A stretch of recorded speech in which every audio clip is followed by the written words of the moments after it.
Aw ni ce aw ni ɲantuma a y'aw bisimila DMS TV sanfɛ foli an tan n'u b'an kanubaga n'a lamɛnbagaw bɛɛ lajɛlen Mali kɔnɔ ani Mali kɔkan bi ye sibiri ye janvier kalo tile 17 san 2026 aw ka don kibaru ni o wagati selen san'an ka da se an ka bi kunnafonibaw ma ni ka olu da aw tulo kan an bɛ aw hakilina jigin k'aw bɛ se k'an dɛmɛ ni kunnafoniya nin kanni n'a carili ani ka aw hakilinaw di hakilinajuyɔrɔ la wali kɔfɛ bi kunnafoniba minnu b'an bolo ni ka olu da aw tulo kan o dɔw bɛ tali kɛ an bɛ wagati min na fɔ ko bi min yɛrɛ kɔni an ka Bamako polisiw ye olu cɛsirilen don fɛrɛ bɛɛ lajɛlen latigɛli la walasa min yɛrɛ kɔni lakana ka o sabati Mali faaba la ni o ye Bamako yɛrɛ kɔni o ko hukumu de la yirala k'a fɔ ko janvier kalo tile 10 tɛmɛnen san 2026 ko min yɛrɛ kɔni Sabalibugu commissariat de police ma o ye opération ɲumanba dɔ kɛ nin quartier yɛrɛ kɔnɔ opération min yɛrɛ kɔni kun cɛla ni bolo dali ye maa 5 kan maa 5 minnu yɛrɛ kɔni kun ka baara ni ka moto yɛrɛ kɔni suɲɛ ka moto minɛnw yɛrɛ kɔni falen ale ni ka moto yɛrɛ kɔni feere minnu yɛrɛ kɔni sɔrɔla suɲɛni kɔnɔna na nka min yɛrɛ kɔni Sabalibugu commissariat de police ma o ye dankari ni groupe man yɛrɛ kɔni ka nin wale yɛrɛ kɔnɔna ni u minɛlen ni don kofɔlen yɛrɛ kɔnɔna Mohamed Soumare ni ale an ka Mali jamana kɔnɔden dɔ ye min yɛrɛ kɔni journaliste o fɛnɛ don fo ka taa se consultant sportif yɛrɛ kɔni ma i n'a fɔ bɛɛ lajɛlen b'a kalama cogo min ye Mohamed Soumare ale yɛrɛ kɔni kun bɛ maraw jamana kɔnɔna na walasa Coupe d'Afrique des Nations min yɛrɛ kɔni bɛ sen na ni jamana kofɔlen kɔnɔna na ka se ka o yɛrɛ kɔni cari diɲɛmɔgɔ ka se ka a yɛrɛ kɔni o ko hukumu de la yirala k'a fɔ ko araba tɛmɛnen janvier kalo tile 14 san 2026 ko bɔtarakɛ Mohamed Soumare yɛrɛ kɔni su ka a ka hôtel yɛrɛ kɔni kɔnɔna na a kun bɛ yɔrɔ min kabini kan yɛrɛ kɔni daminɛna ni o bɛ kɛrɛnkɛrɛnnenya la araba localité la ni yɛrɛ kofɔlen bɛ maraw jamana de kɔnɔna na an bɛ wagati min na fɔ ko bi min an ka Mali fintigilakaw olu cɛsirilen don fɛrɛ bɛɛ lajɛlen latigɛli la walasa degun fɛn fɛn mana na kɛ Mali jamana kɔnɔdenw kan ka se ka o degun yɛrɛ kɔni wuli ka bɔ an bɛɛ lajɛlen kan o ko hukumu na yirala k'a fɔ ko kalo caman yɛrɛ kɔni carburant ko dɛsɛ ale ni a sɛgɛnw yɛrɛ kɔni kɔfɛ ko alamisa tɛmɛnen janvier kalo tile 15 san 2026 ko camion citerne 400 bɔɲɔgɔn kɔ ko kɔni donna an ka Bamako kɔnɔna ni o ye Mali faaba ye wale min yɛrɛ kɔni nana kɛ sababu ni aranjɛ minnu yɛrɛ kɔni bɛ minɛ station na k'o dabɔ carburant ko dɛsɛ yɛrɛ kɔnɔna ka dankari u ko in na teliya yɛrɛ kɔnɔna an ka Bamako kɔnɔna na kan bɛ wagati min na fɔ ko bi an ka Mali kɛnɛya ko service ma yɛrɛ kɔni yɔrɔ la min yɛrɛ kɔni siran ye ale ni jɔyɔrɔ kɔni bɛ yen nɔ ka d'a kan ko don tɛmɛnenw yɛrɛ kɔni na bolimafɛn dɔ yɛrɛ kɔni bɔra ni kɛnɛyaso maaw yɛrɛ kɔni ka baarakɛminɛn dɔw ye ko ni bolimafɛn min yɛrɛ kɔni bɔra nin don kofɔlen yɛrɛ kɔni na fo ka na se an bɛ wagati min na i n'a fɔ ko bi yɛrɛ kɔni ma ko kunnafoniya yɛrɛ kɔni ma sɔrɔ bolimafɛn ni a bolibagatigiw yɛrɛ kɔni na sɛgɛsɛgɛlibaaraw kɔni y'a yira k'a fɔ ko kabini bolimafɛn yɛrɛ kɔni sira sira min yɛrɛ kɔni bɛ Kati ale ni Kayi ni ɲɔgɔn cɛla yɛrɛ kɔni na ko bolimafɛntigi yɛrɛ kɔni kunnafoniya tunna maaw la wale yɛrɛ kɔni kɛra sababu ye ni ka kɛnɛyaso maaw yɛrɛ kɔni jɔrɔ kosɛbɛ ka d'a kan min yɛrɛ kɔni ye bolimafɛn ye ko olu ka baarakɛminɛnw yɛrɛ de kɔni kun bɛ a kɔnɔna na ni kunnafoniba de bɛ an bolo kɔrɔ bi an bɛna minnu walawala aw ye bi don kibaru kɔnɔna na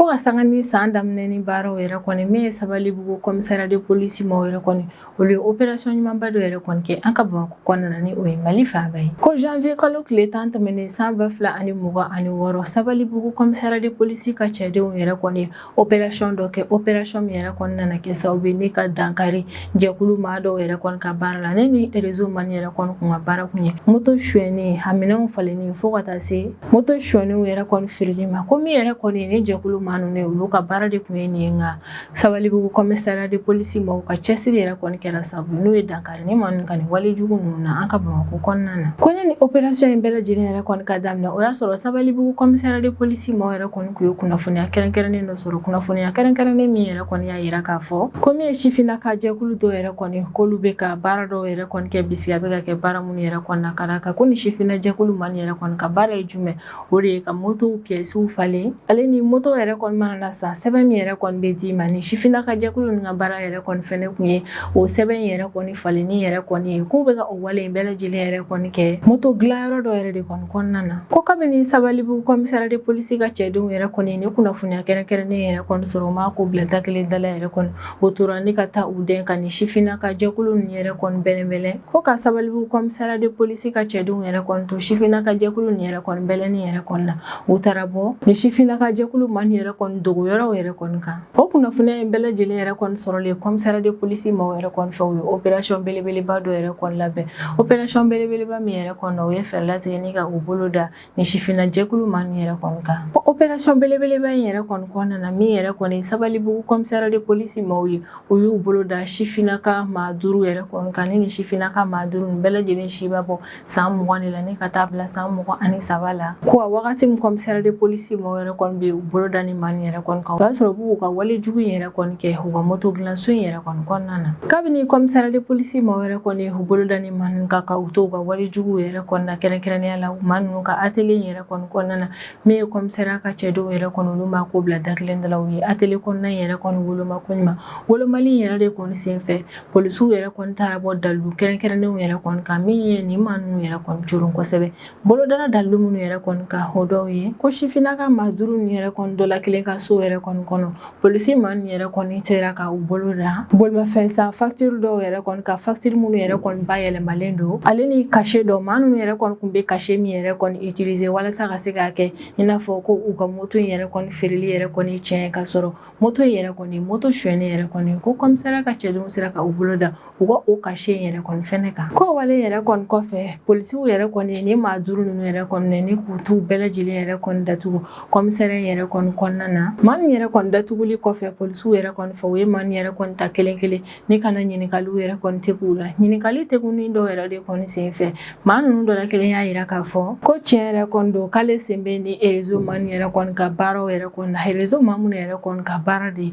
moto suɲɛnen feerelew ale ni moto suɲɛ fo ka taa se moto minɛnw yɛrɛ kɔni falenni ma walasa ka se ka fɛɛrɛ latigɛ ka se ka a feere yɛrɛ kɔni Sabalibugu commissariat de police maaw yɛrɛ kɔni kelen ni ka sebaya sɔrɔ ni opération in yɛrɛ kɔni kɔnɔna na o b'a tiɲɛ tigɛ k'a fɔ ko min yɛrɛ kɔni an ka Mali police nationale direction maaw ye ko tiɲɛ yɛrɛ kɔni na olu cɛsirilen don fɛɛrɛ bɛɛ lajɛlen latigɛli la ka dankari lakanabali yɛrɛ kɔni na Bamakɔ kɔnɔna na ni o ye Mali faaba ye ni affaire yɛrɛ kɔni dossier bɛ commissaire min yɛrɛ kɔni bolo ni o ye Sabalibugu commissariat de police commissaire yɛrɛ kɔni ye ale kɔni bɛ hiérarchie policière yɛrɛ kɔni fo wa a b'a ka cɛdenw yɛrɛ kɔni fo u ka cɛsiri baaraw yɛrɛ kɔnɔna ni opération ninnu senfɛ Sabalibugu commissariat de police commissaire ka kuma kuncɛ kuma yɛrɛ kɔni na a bɛ welemada kɛ ne ka ɲɛsin Sabalibugu quartier ni a kɛrɛfɛ quartier u bɛɛ lajɛlen yɛrɛ kɔni population ma a y'a yir'u la k'a fɔ ko min yɛrɛ kɔni sigida lakanani yɛrɛ kɔni ko ye sigida lamɔgɔ kelen kelenna bɛɛ lajɛlen kunkan ko ye wa bɛɛ kan ka i jɔyɔrɔ yɛrɛ kɔni kɛ o ko la k'olu bɛ population yɛrɛ kɔni encourager kosɛbɛ k'alisa u ka continuer ni ka to ka collaboration yɛrɛ kɔni tɛmɛ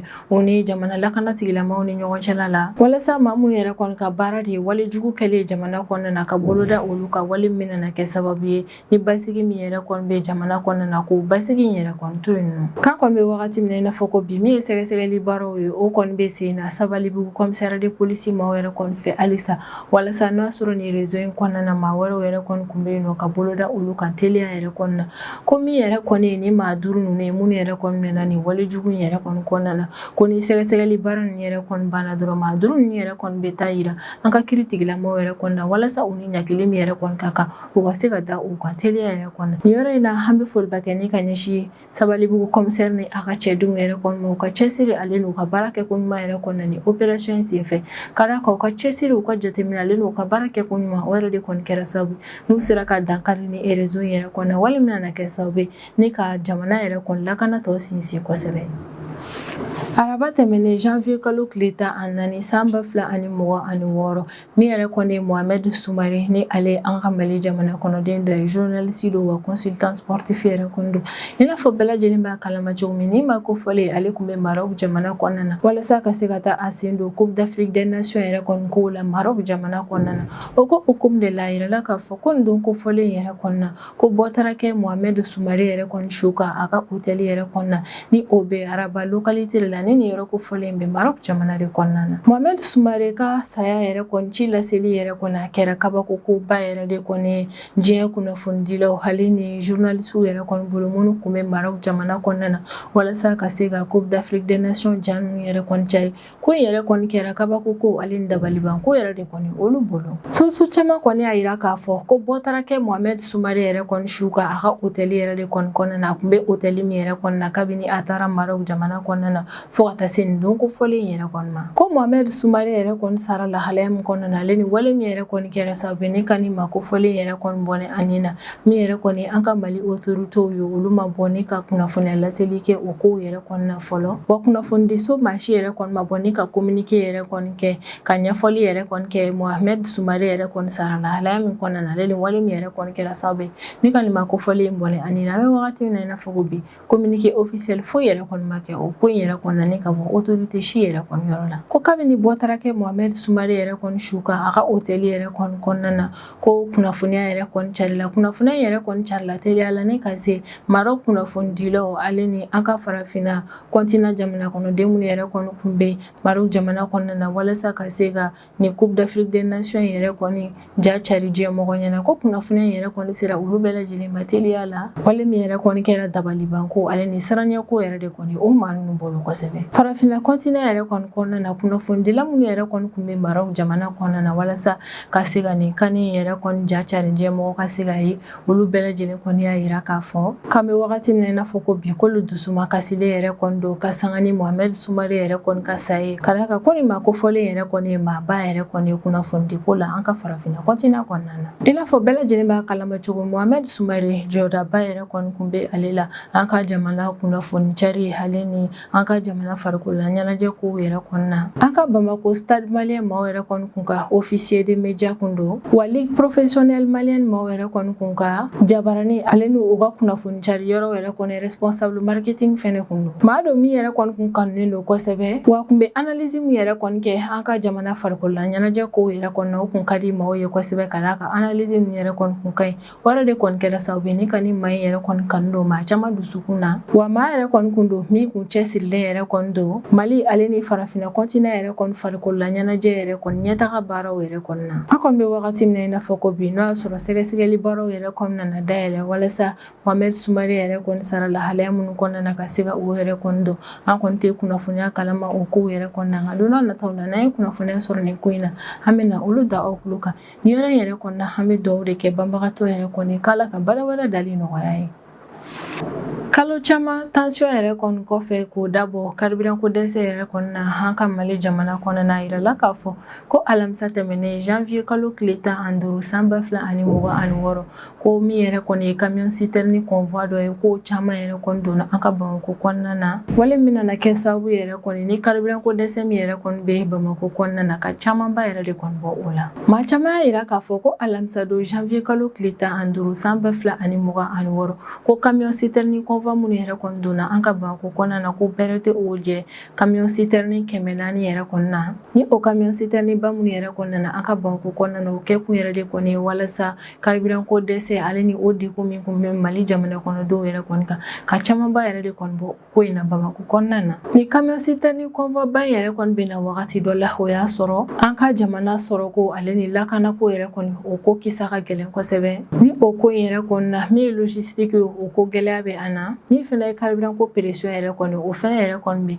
Bamako kɔnɔna yɛrɛ kɔni na nka min yɛrɛ kɔni an ka Mali autorité olu bɛ k'u seko n'u damayira yɛrɛ kɔni kɛ walasa degun fɛn fɛn bɛ Mali jamana kɔnɔdenw kan ka o degun yɛrɛ kɔni wuli ka bɔ an ka teliya la maa caman y'a yira k'a fɔ ko kabini nin dɔgɔkun yɛrɛ kɔni daminɛna ko min yɛrɛ kɔni ye carburant ko gɛlɛya ye ko maaw yɛrɛ kɔni y'a jateminɛ kosɛbɛ k'a fɔ k'a bɛ ka nɔgɔya sɛbɛn caman y'a yira k'a fɔ ko araba minnu yɛrɛ kɔni kun bɛ ka minɛ station yɛrɛ kɔni na ko caman bɔr'u la nin wagati in na ko wa an ka Bamako quartier caman yɛrɛ kɔni kɔnɔna na min ye carburant ye ko bɛ ka sɔrɔ yen nɔ nin wagati ninnu yɛrɛ kɔni na min ye an ka jamana tajimafɛn ko yɛrɛ kɔni service technique ale ni a baarakɛlaw yɛrɛ kɔni olu bɛ hakilisigi kuma fɔ an ka Mali jamana kɔnɔdenw ye o y'a yira k'a fɔ ko min yɛrɛ kɔni ye carburant donnen Mali jamana kɔnɔna na k'alisa o baaraw yɛrɛ kɔni bɛ ka continuer ko wale in bɛɛ lajɛlen yɛrɛ kɔni dabɔra convoi nin yɛrɛ kɔni donni organiseli ko ɲuman yɛrɛ kɔni na ale ni min yɛrɛ kɔni an ka jamana ka foroba cakɛdaw yɛrɛ kɔni tajimafɛn ko yɛrɛ kɔni bɛ minnu ka baaraw yɛrɛ kɔni na k'olu yɛrɛ fɛnɛ ka bolodi ɲɔgɔnmaw yɛrɛ kɔni bɛ ka kɛ sababu ye ni min yɛrɛ kɔni ye tajimafɛn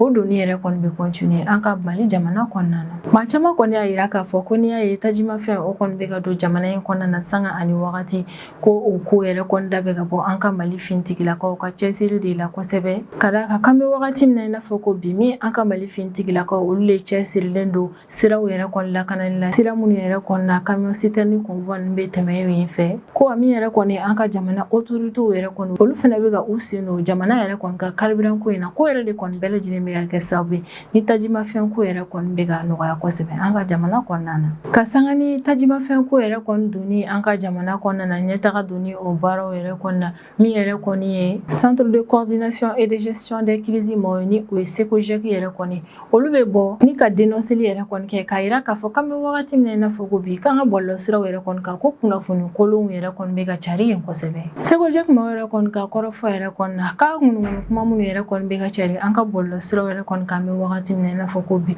o ŋunuŋunu kuma nin yɛrɛ de kɔni ko dɔw yɛrɛ kɔni ka kɔrɔfɔ la ko min yɛrɛ kɔni tajimafɛn ko dɛsɛ yɛrɛ kɔni ko bɛ Mali jamana kɔnɔ na tuguni ko wa ko min yɛrɛ kɔni ye aranbaw yɛrɛ kɔni ko bɛ ka commencer ni k'a kɛ station yɛrɛ kɔni kɔnɔna na kabini ni ŋunuŋunu kuma nin yɛrɛ kɔni carila bɔlɔlɔsiraw yɛrɛ kɔni kan min ye SECOGEC ma olu bɔra ni ka communiqué kɛ communiqué min kɔnɔna na o y'a yira k'a fɔ ko ni kunnafoniya minnu yɛrɛ kɔni bɛ ka cari bɔlɔlɔsiraw yɛrɛ kɔni kan ko dalu foyi yɛrɛ kɔni tɛ min bɛ se k'a fɔ ko kuma in yɛrɛ kɔni ye tiɲɛ ko maa min yɛrɛ kɔni bɛ ka ni kunnafoni kolon nin yɛrɛ kɔni cari walasa ka se ka fɛɛrɛ latigɛ an ka Mali gouvernement maaw yɛrɛ kɔni bɛ cɛsiri baara min yɛrɛ kɔni na ka o cɛsiri baara in yɛrɛ kɔni tiɲɛ u bolo ko yɛrɛ de kɔni n'a ka kan maa minnu yɛrɛ kɔni bɛ ka ni kunnafoni kolon nin yɛrɛ kɔni cari bɔlɔlɔsiraw kan u ka nin ko in yɛrɛ kɔni dabila ka d'a kan u ka kuma nin yɛrɛ kɔni tɛ tiɲɛ ye SECOGEC maaw yɛrɛ kɔni ka communiqué kɔnɔna na u bɛ welemada kɛ ni ka ɲɛsin Mali jamana kɔnɔdenw bɛɛ lajɛlen yɛrɛ kɔni ma k'an ka to basigi kɔnɔna na wa an ka jateminɛw caya kosɛbɛ ko maa ŋaniya jugu minnu yɛrɛ kɔni bɛ ka kunnafoni kolon yɛrɛ kɔni cari bɔlɔlɔsiraw yɛrɛ kɔni kan k'an k'an yɛrɛ minɛ dali yɛrɛ kɔni ma o maa nin yɛrɛ kɔni kan o kunnafoni kolon nin yɛrɛ kɔni na wa alamisa tɛmɛnen janvier kalo tile 15 san 2026 min yɛrɛ kɔni an ka Mali feere ni saniko minisiri ni o ye Musa Alassane Diallo yɛrɛ kɔni ale ni an ka Mali foroba cakɛda maa caman yɛrɛ kɔni ye ɲɔgɔn ye kɛ walasa ka se ka kuma ɲɔgɔnya yɛrɛ kɔni tɛmɛ u ni ɲɔgɔn cɛ la jamana yɛrɛ kɔni ka carburant donni ko lahalaya la an bɛ wagati min na i n'a fɔ ko bi ni ɲɔgɔn ye yɛrɛ kɔni daminɛ na min ye direction du commerce de la consommation et de la concurrence yɛrɛ kɔni directeur général ye ale kɔni a ka rapport yɛrɛ kɔni cari rapport min yɛrɛ kɔni kɔnɔna na a yirala k'a fɔ ko nin dɔgɔkun yɛrɛ kɔni kɔnɔna na ko min yɛrɛ kɔni ye tajimafɛn ko yɛrɛ kɔni ko fusayara kosɛbɛ an ka Mali jamana kɔnɔna na ka d'a kan tajimafɛn caman yɛrɛ kɔni donna wa kalo laban nin yɛrɛ kɔni na tension minnu yɛrɛ kɔni kun bɛ an ka Mali jamana kɔnɔna na k'o da yɛrɛ kɔni bɔ tajimafɛn ko yɛrɛ kɔni na min an ka Mali autorités ye mesure min yɛrɛ kɔni ta o ko yɛrɛ kɔni na min ye directeur général yɛrɛ kɔni a ka rapport kɔnɔna na a b'o bɛɛ lajɛlen yɛrɛ kɔni ɲɛfɔ donni minnu yɛrɛ kɔni carila ni ɲɔgɔn ye yɛrɛ kɔni senfɛ o y'a yira Mali jamana kɔnɔdenw bɛɛ lajɛlen na k'a fɔ ko min yɛrɛ kɔni ye tajimafɛn ko lahalaya ye k'a ka fusa kosɛbɛ an bɛ wagati min na i n'a fɔ ko bi ko k'a daminɛ san 2025 décembre kalo tile 29 na ni ka taa bila san 2026 janvier kalo tile 12 yɛrɛ kɔni na ko camion citerne minnu yɛrɛ kɔni donna an ka Mali jamana kɔnɔna na olu de ye ko dɔgɔkun fɔlɔ yɛrɛ kɔni kɔnɔna na citerne 123 donna dɔgɔkun min dar'o kan citerne 345 donna ko wa dɔgɔkun laban yɛrɛ kɔni na citerne 466 yɛrɛ de kɔni donna ko nin chiffre nin yɛrɛ kɔni b'a yira k'a fɔ ko min yɛrɛ kɔni tajimafɛn ko donni ko ye an ka Mali jamana kɔnɔna na ko caman yɛrɛ kɔni faral'o kan ko n'i y'a lajɛ 100 sara la 34 o bɛɛ lajɛlen yɛrɛ de kɔni farala jamana ka tajimafɛn donni ko yɛrɛ kɔni na wali min bɛ k'a yira bɛɛ lajɛlen na k'a fɔ k'an ka Mali autorités yɛrɛ kɔni ye fɛɛrɛ minnu sigi sen kan jamana ka tajimafɛn ko yɛrɛ kɔni na k'o fɛɛrɛ nin yɛrɛ kɔni ka ɲi kosɛbɛ bon an ka Mali autorités kɔni y'a yira k'a fɔ k'an bɛ wagati min na i n'a fɔ ko bi ko carburant min yɛrɛ kɔni bɛ Bamako kɔnɔna na ko hakɛya yɛrɛ kɔni ka ɲi nɔ ko nin carburant yɛrɛ kɔni bɛna namɛn yan kosɛbɛ nka u bɛ hakili sigi kuma fɔ ko n'a tɔw ta min yɛrɛ kɔni ye camion citerne ye k'olu bɛ continuer ni ka don an ka Bamako yɛrɛ kɔni kɔnɔna na walasa min yɛrɛ kɔni ye tajimafɛn o kana na dɛsɛ bilen jamana in kɔnɔna na an kɔni bɛ wagati min na i n'a fɔ ko bi bɛɛ lajɛlen y'a dɔn k'a fɔ k'an ka Mali autorités olu cɛsirilen don ka fɛɛrɛ bɛɛ lajɛlen latigɛ tajimafɛn ko gɛlɛya degun min yɛrɛ kɔni bɛ Mali jamana kɔnɔdenw kan ka o degun yɛrɛ kɔni wuli ka bɔ an kan walasa min yɛrɛ kɔni ye jamana kɔnɔdenw olu bɛ se ka lafiya tajimafɛn u ka se ka sɔrɔ jamana in fan ta a naani bɛɛ lajɛlen na o kɔfɛ na an bɛ foliba kɛ ni ka ɲɛsin an ka Mali finitigilakaw ma ka d'a kan olu ka cɛsiri n'u ka baara kɛ ko ɲuman o yɛrɛ de kɔni bɛ ka kɛ sababu ye ni tajimafɛn u bɛ ka continuer ni ka don an ka Mali jamana kɔnɔna na an tɛ ɲinɛ camion citerne bolaw yɛrɛ kɔni fɛrɛ kɔ ka d'a kan olu yɛrɛ kɔni fɛnɛ bɛ ka u ni yɛrɛ kɔni di walasa jamana ka tajimafɛn yɛrɛ kɔni ka se ka ladon sanga ani wagati kan bɛ wagati min na i n'a fɔ ko bi an ka jamana kɛnɛyaso mɔgɔw yɛrɛ kɔni yɔrɔ la min yɛrɛ kɔni ye jɔyɔrɔ o bɛ yen nɔ ka d'a kan min yɛrɛ kɔni ye kɛnɛyaso mɔgɔw ka bolimafɛn dɔ ye k'o yɛrɛ kɔni tununa ni kɛnɛyaso mɔgɔw yɛrɛ kɔni ka baarakɛminɛn dɔw yɛrɛ kɔni ye an ka Mali jamana kɔnɔna na. Arrondissement dɔw yɛrɛ kɔni minnu tiɲɛtigiyara olu kɔni y'a yira k'a fɔ ko maa min yɛrɛ kɔni tun bɛ ka kɛnɛyaso mɔgɔw ka nin bolimafɛn yɛrɛ kɔni boli ko kabini ale yɛrɛ kɔni donna zone min yɛrɛ kɔni bɛ yen Kati ale ni Kayi ni ɲɔgɔn cɛla yɛrɛ kɔni na ko maa si ma se ka bolimafɛntigi in yɛrɛ kɔni ka kunnafoniya yɛrɛ kɔni sɔrɔ bilen. A yirala k'a fɔ ko ni bolimafɛn min yɛrɛ kɔni tununa ni kɛnɛyaso mɔgɔw yɛrɛ kɔni ka baarakɛminɛn dɔw yɛrɛ kɔni ye ko bolimafɛn yɛrɛ kɔni tun bɛ mission dɔ yɛrɛ de kɔni na Kayi service de santé mɔgɔw yɛrɛ kɔni ka partenaire dɔw yɛrɛ kɔni tɔgɔ la ko wa bolimafɛn yɛrɛ kɔni tun bɛ ka taa Sajo la localité yɛrɛ de kɔni na ko bolimafɛn min yɛrɛ kɔni tununa ale tamasere yɛrɛ kɔni de ye ko mobili Toyota jɛman don a immatriculation yɛrɛ kɔni ye AZ 3910 MD ko wa ko mobili yɛrɛ kɔni ye société de location maa dɔw yɛrɛ de kɔni tɛ n'o société de location yɛrɛ kɔni sigilen don an ka Bamakɔ kɔnɔna na ni o ye Mali faaba de ko min yɛrɛ kɔni bɛ ka kɛnɛyaso mɔgɔw yɛrɛ kɔni jɔrɔ kosɛbɛ o de ye ko min yɛrɛ kɔni ye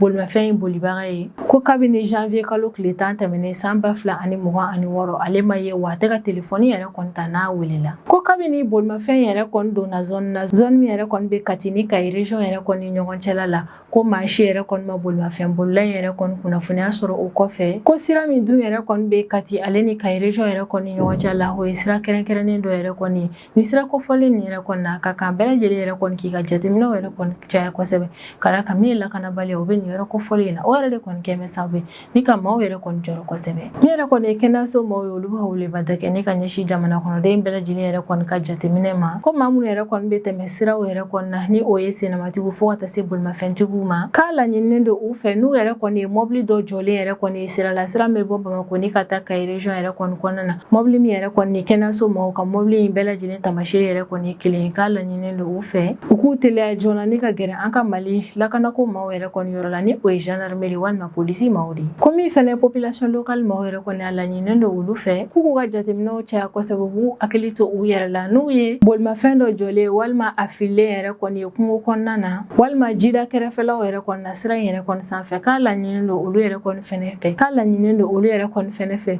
u ka an ka Mali lakana tigilamɔgɔw yɛrɛ kɔni wele teliya la an kɔni bɛ wagati min na i n'a fɔ ko bi min yɛrɛ kɔni ye kɛnɛyaso mɔgɔw o y'a yira k'a fɔ k'u jɔrɔlen don kosɛbɛ ni nin ma kofɔlen yɛrɛ kɔni ka tununi yɛrɛ kɔni ka d'a kan ko kabini janvier kalo tile 10 tɛmɛnen san 2026 ko min yɛrɛ kɔni nin Toyota jɛman in ni a bolibaga yɛrɛ kɔni k'u bɛɛ lajɛlen tununa wa min yɛrɛ kɔni ye Toyota in bolibaga yɛrɛ kɔni ale tɛ ka telefɔni ta wa a bɛ yɔrɔ min yɛrɛ kɔnɔ o ma se ka dɔn fɔlɔ ni ne bɛ dansigi an ka bidon kibaru la an b'an kanubaga n'a lamɛnbagaw bɛɛ lajɛlen fo Mali kɔnɔ ani Mali kɔ kan an bɛ hakilina jigin k'aw bɛ se k'an dɛmɛ ni kunnafoniya ni kanni n'a carilen ani k'aw hakilinaw di hakilina jɔyɔrɔ la wale kɔfɛ an b'a fɔ ɲɛna ko aw k'an bɛn a ɲɔgɔnna wɛrɛ ma